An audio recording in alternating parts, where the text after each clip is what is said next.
அன்பு சொந்தங்கள் அனைவருக்கும் அன்பான திங்கட்கிழமை காலை வணக்கம். அதான் நேற்று பொள்ளாச்சி மாடமலை மாசாணியம்மன் கோயிலில் போய் மாலை போட்டு வந்தேன், உங்களுக்கு வீடியோ போட்டிருந்தேன். இன்றைக்கி பார்த்திங்கன்னா நம்ம கமெண்ட்டில் பார்த்திங்கன்னா நிறைய பேர் இந்த கோயில் எங்கே இருக்குதுன்னு கேட்டிருக்கீங்க. இந்த கோயில் பார்த்திங்கன்னா கோயம்புத்தூர் மாவட்டம் அன்னூரிலிருந்து 5வது கிலோமீட்டரில் கருப்பராயன் கலாமணி சுவாமி திருக்கோயில் அமைஞ்சுள்ளது. இது பார்த்திங்கன்னா ரொம்ப பழமையான கோயில், உங்களுக்கே தெரியும். இங்கே மாசாணி அம்மன் எங்கள் மூல தெய்வம் கருப்பராயர் தான். ஆனால் இங்கே இந்த இடத்துல எனக்கு ரொம்ப உயிர் தெய்வம் மாசாணி அம்மன்.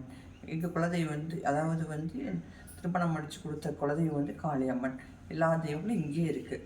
இப்போ மாசாணி அம்மனுக்கும் காளியம்மனுக்கு தான் இப்போ வரப்போகிற 8ஆம் தேதி 9ஆம் தேதி 10ஆம் தேதி திருவிழா வச்சுருப்போம். கண்டிப்பாக நீங்கள் எல்லோரும் குடும்பத்தோடு இந்த இடத்துக்கு வந்துட்டு போங்க. ரொம்ப சக்தி உள்ள இடம், நினச்சபடி கிடைக்கும். கண்டிப்பாக ஒரு முறை தரிசனம் பண்ணிட்டு போங்க. திருவிழா கண்டிப்பாக குடும்பத்தோடு வாங்க. உங்கள் உற்றார் உறவினருக்கெல்லாம் சொல்லுங்கள், நல்லது நடக்கட்டும். இப்போ பார்த்தீங்கன்னா காலையில் நம்ம இடத்துல இருக்கிற மாசாணி அம்மனுக்கு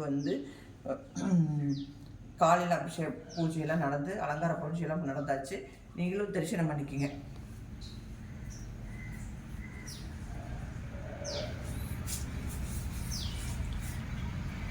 இந்த கோயில் பார்த்திங்கன்னா மாசாணி அம்மன் நான் பொள்ளாச்சி அடிக்கடி போயிட்டே இருப்பேன். நான் போய் வேண்டும் போதெல்லாம் நான் இவ்வளோ தூரம் வர முடியலன்னு நினச்சிட்டு இருப்பேன்.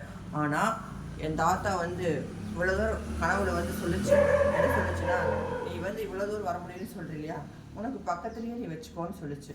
அப்போ நான் கேட்டேன், நீங்கள் அவங்க மண்சிலையில் தான் இருக்கீங்க, உத்தரவு கேட்ட சாமிகிட்ட, நீங்கள் மண்சிலையில் தான் இருக்கீங்க, எனக்கு கல் சிலையில் வைக்கணும்னு இன்ட்ரெஸ்ட்டாக இருக்குது அப்படின்னு சொல்லி கேட்டேன்.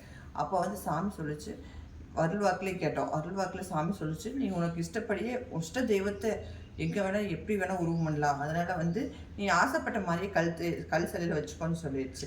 இப்போ கல் சிலையில் வச்சு இப்போ 9 வருஷம் ஆகிப்போச்சுங்க. திருவிழா 9-10 வருஷத்துக்கு மேலே இருக்கும். கும்பாபிஷேகமே பண்ணியாச்சு இல்லையா, இப்போ 12-13 வருஷம் இருக்கும்.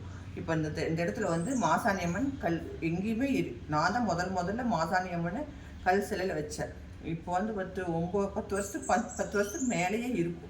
கண்டிப்பாக இந்த கல் சிலையில் இருக்கிற மாசாணி அம்மன் இங்கே தரிசனம் பண்ணிட்டு போங்க. எல்லா சிறப்பும் நல்லா இருக்கும். நன்றி, வணக்கம். அடுத்த வீடியோவில் உங்களை சந்திக்கிறேன்.